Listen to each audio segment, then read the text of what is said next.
Okay, ఇప్పుడు paper 5B paper 5Bకి సంబంధించి సిలబస్ను ఒకసారి మనం చూద్దాం. పేపర్ 5B యాజ్ యూజువల్ దీంట్లో కూడా 5 యూనిట్స్ ఉంటాయి. మరి యూనిట్ 1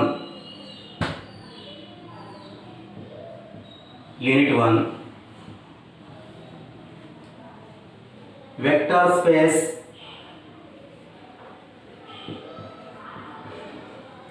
vector space 1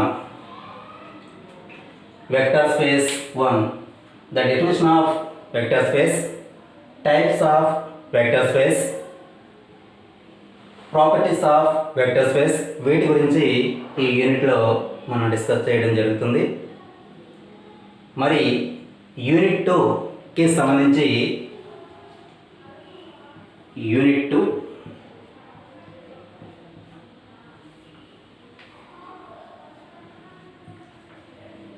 వెక్టర్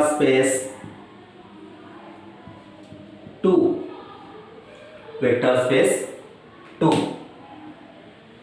మన మోస్ట్ ఐఎంపీ ఈ యూనిట్ 2 అనేది వెక్టర్ స్పేస్ అనేది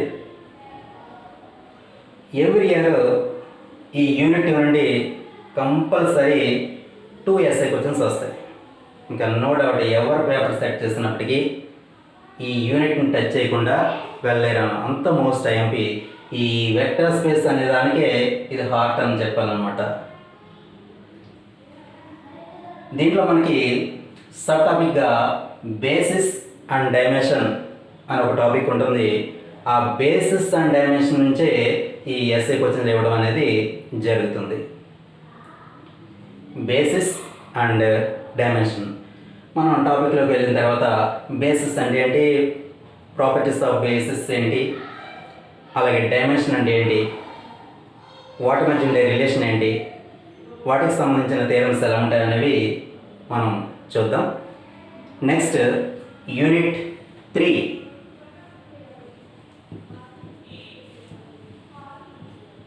యూనిట్ 3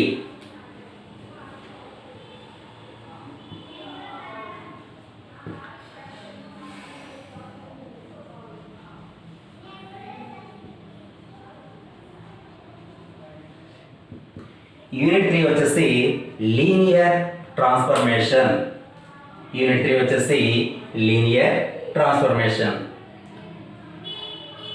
దీని గురించి మనం ఒక ఫంక్షన్ని మరొక ఫంక్షన్కి ఎలా కన్వర్ట్ చేయాలి, వాటిలో ఉండే రకాలు ఎలా ఉంటాయి, అక్కడే మనం ఈ లీనియర్ ట్రాన్స్ఫర్మేషన్కి సంబంధించి రేంజ్ అంటే ఏంటి, రేంజ్ స్పేస్ అంటే ఏంటి, నలిటీ అంటే ఏంటి, నల్ స్పేస్ అంటే ఏంటి, వీటన్నిటి గురించి మనం డిస్కస్ చేయడం జరుగుతుంది. దీంట్లో మోస్ట్ ఐఎంపీ థియరం ఒకటి ఉంది. ఆ most IMP theorem rank nullity theorem అని ఒకటి ఉంది. ఆ ర్యాంక్ నలిటీ థియరం గురించి, దాని యొక్క అప్లికేషన్, దాన్ని యూజ్ చేసి ఏ విధంగా ప్రాబ్లమ్ సాల్వ్ చేయాలనేది ఈ టాపిక్ యొక్క కాన్సెప్ట్. దీంట్లో మనం linear transformation and rank nullity theorem అనేది మనం నేర్చుకోవడం ఇక్కడ జరుగుతుంది అన్నమాట. Linear transformation and rank nullity theorem. Next unit 4కి వచ్చేసి యూనిట్ 4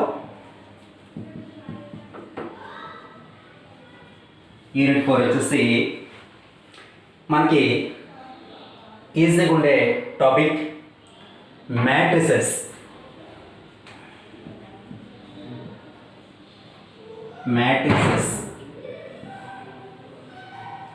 యూనిట్ 4లో మనం మ్యాట్రిసెస్ గురించి మనం నేర్చుకుంటాం. మీరు ఇంటర్మీడియట్లో 2x2 ఏమైనా 3x3 నేర్చుకుని ఉండొచ్చు.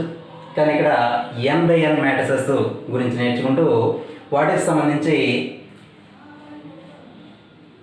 థియరమ్స్, వాటి యొక్క ప్రాబ్లమ్స్, దీంట్లో కూడా మెయిన్ ఒక ఐఎంపీ థియరం ఒకటి ఉంది. క్యాలీ హ్యామిల్టన్ థియరం అని ఒక మోస్ట్ ఐఎంపీ థియరం ఉంది. దానికి సంబంధించి ప్రాబ్లమ్స్ ఉన్నాయి. ఇవన్నీ కూడా మనం నేర్చుకోవడం జరుగుతుంది ఈ యూనిట్లో. Next unit 5 unit 5. ఈ యూనిట్ 5 వచ్చేసి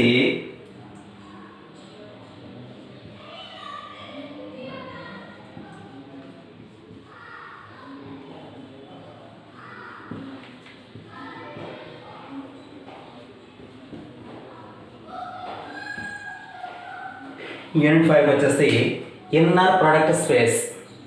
దీన్ని మనం సింపుల్గా ఐపిఎస్ అంటాం, ఇన్నర్ ప్రొడక్ట్ స్పేస్. ఈ ఇన్నర్ ప్రొడక్ట్ స్పేస్లో కూడా మనకి చాలా ఐఎంపి థియరమ్స్ ఉన్నాయి. ఈ ఐఎంపి థియరమ్స్ ఏంటనేది నేను చెప్తూ ఉంటాను, మన టాపిక్లోకి వెళ్ళిన తర్వాత మనం డిస్కషన్ చేయవచ్చు. ఇది టోటల్గా పేపర్ 5Bకి సంబంధించిన సిలబస్. 5 యూనిట్స్ ఉంటాయి. మరి ప్రతి యూనిట్ నుంచి కూడా ఒక ఎస్ఐ క్వశ్చన్ కంపల్సరీ ఉంటుంది. మరి 5 × 10 50 మార్క్స్.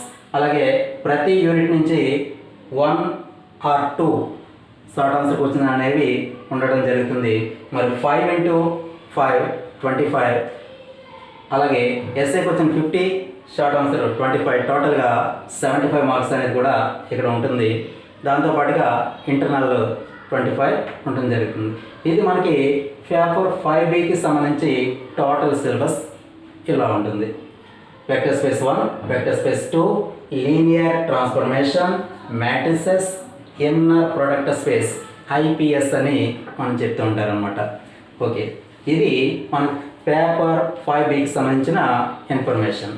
ఓకే, మనం ఇప్పుడు ఈరోజు మనం ఈ వెక్టర్ స్పేస్ 1 నుంచి మనం క్లాస్ అనేది స్టార్ట్ చేద్దాం. Okay,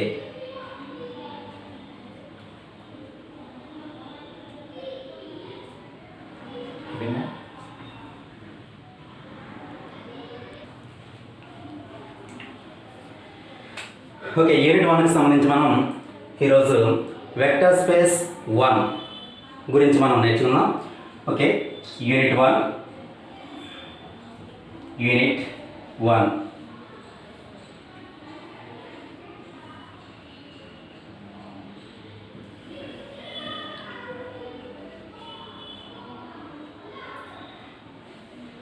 vector space. ఈ వెక్టర్ స్పేస్ గురించి మనం నేర్చుకునే ముందు వెక్టర్ స్పేస్ అంటే ఏంటి, what is the definition of vector space? Okay, దాని గురించి నేర్చుకుందాం. మనం చూసినట్లయితే let V be a non-empty set.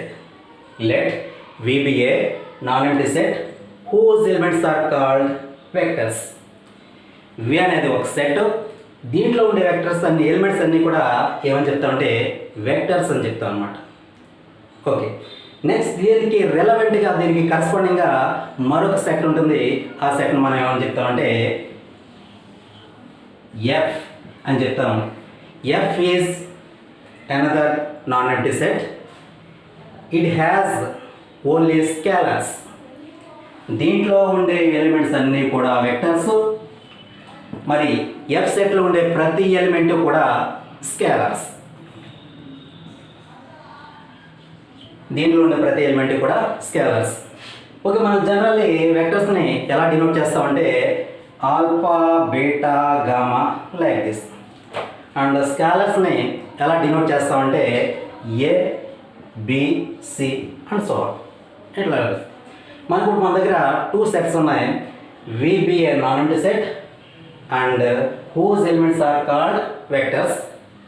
FBA another non-empty set whose elements are called scalars. Here F plus dot be a field. ఇక్కడ compulsory F అనేది ఏమని తీరాలంటే field అనేది అయి తీరాలి. మరి ఇక్కడ ఫీల్డ్ ఏంటి అని ఒక డౌట్ రావచ్చు మరి స్టూడెంట్స్కి. ఆ ఫీల్డ్ అనేది మనం చెప్పుకున్నాం 5th ఏలో రింగ్స్ అండ్ థియరీలో రింగ్స్ అని మనం టాపిక్ నేర్చుకుంటాం. ఆ రింగ్స్లో ఫీల్డ్ అంటే ఏంటో క్లియర్గా నేర్చుకుంటాం. మరి 5th ఏ 5th బి ప్యారల్గా ఒకేసారి మనకు జరుగుతుంది కనుక మన ప్రజెంట్ ఫీల్డ్ అనే పదాన్ని గుర్తుపెట్టుకోండి.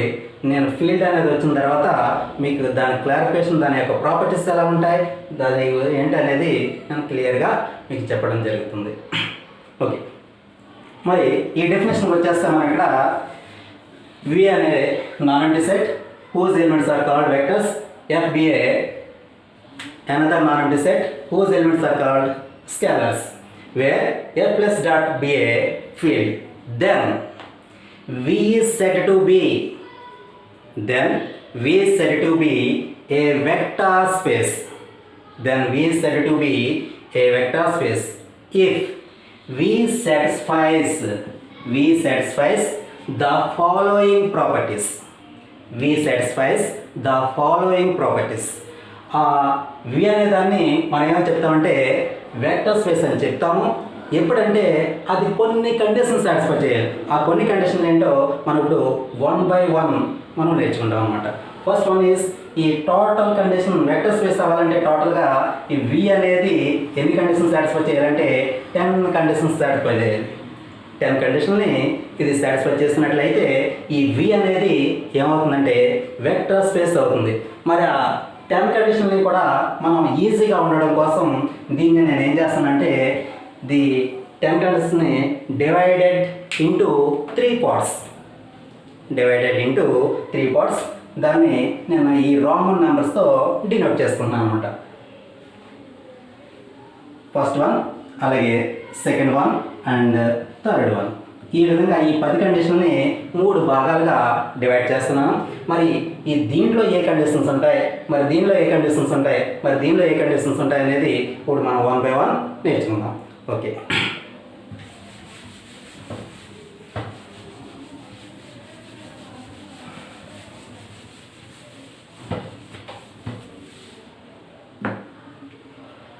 First one V comma plus is an abelian group.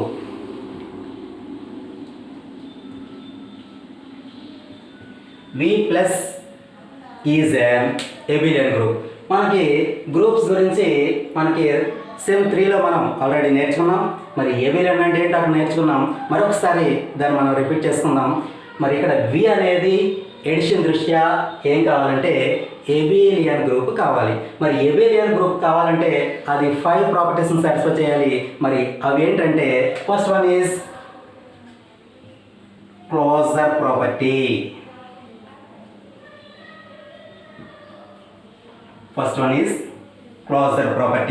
మరి క్లోజర్ ప్రాపర్టీ అంటే మనకు తెలుసు alpha plus beta is belongs to V. For all alpha comma beta is belongs to V.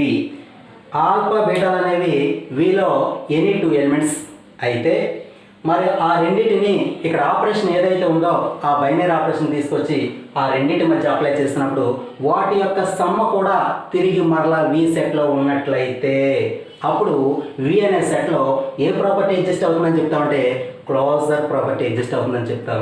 దాని యొక్క సింబాలిక్ నోటేషన్ ఈ విధంగా ఎక్స్ప్రెస్ చేస్తాం. Alpha comma beta is belongs to V, then alpha plus beta is also belongs to V. That is called closure property. Okay, next one, second one associative property.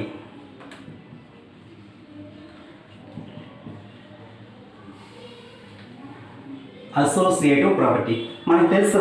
Associative ప్రాపర్టీని prove చేయాలంటే minimum 3 elements ఉండాలి. Associative ప్రాపర్టీని prove చేయాలంటే minimum 3 elements ఉండాలి. Okay, alpha plus beta plus gamma is equal to alpha plus beta plus gamma.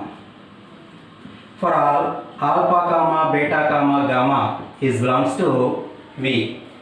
Alpha beta గామాలో ఏవైనా 3 elements అయితే వీలో alpha plus beta plus gamma is equal to alpha plus beta plus gamma కావాలి.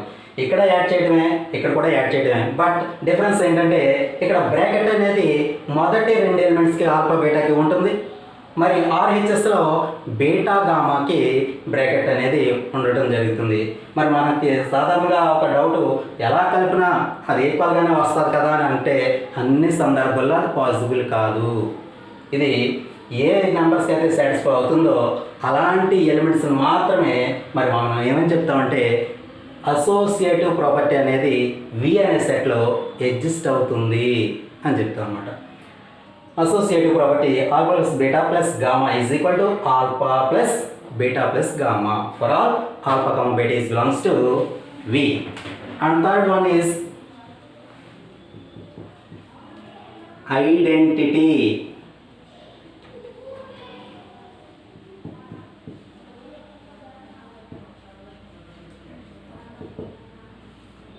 And third one is identity property. మరి identity ప్రాపర్టీని కూడా మనం ఎలా ఎక్స్ప్రెస్ చేస్తామంటే alpha plus zero vector is equal to zero vector plus alpha is equal to alpha for all alpha is belongs to V. మనం వి అనే set నుంచి ఏదైనా ఒక జనరల్ ఎలిమెంట్ తీసుకుంటాం, తీసుకుని దానికి జీరో అనే ఎలిమెంట్ని యాడ్ చేస్తాం. చేసినప్పుడు మనం జనరల్ సెట్ నుంచి జనరల్ ఎలిమెంట్ ఏ ఎలిమెంట్ అయితే తీసుకున్నామో తిరిగి అదే ఎలిమెంట్ వస్తూ ఉంటే కనుక అప్పుడు ఈ నెంబర్ని మనం ఏమని చెప్తామంటే జీరో వెక్టర్ లేదా ఎడిటివ్ ఐడెంటిటీ ఎలిమెంట్ అని కూడా మనం చెప్తూ ఉంటాం అన్నమాట.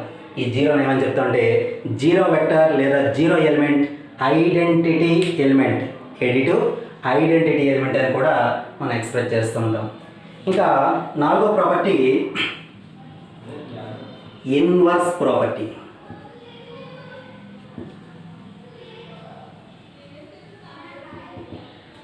ఇన్వర్స్ ప్రాపర్టీ మరి ఇన్వర్స్ ప్రాపర్టీని మనం ఎలా ఎక్స్ప్రెస్ చేస్తామంటే alpha plus minus alpha is equal to minus alpha plus alpha is equal to zero vector for alpha is belongs to వి.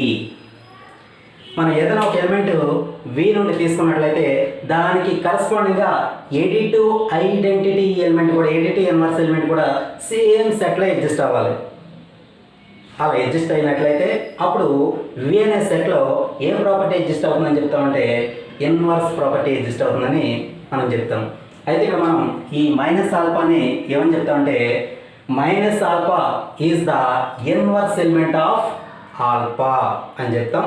అదేవిధంగా ఆల్ఫాని మైనస్ ఆల్ఫాకి ఏమని చెప్తామంటే ఇన్వర్స్ ఎలిమెంట్. ఇదేమో దీనికి ఇన్వర్స్ ఎలిమెంట్, ఇదేమో దీనికి ఇన్వర్స్ ఎలిమెంట్, ఒకదానికొకటి అవి ఇన్వర్స్ ఎలిమెంట్లు అని చెప్తాం.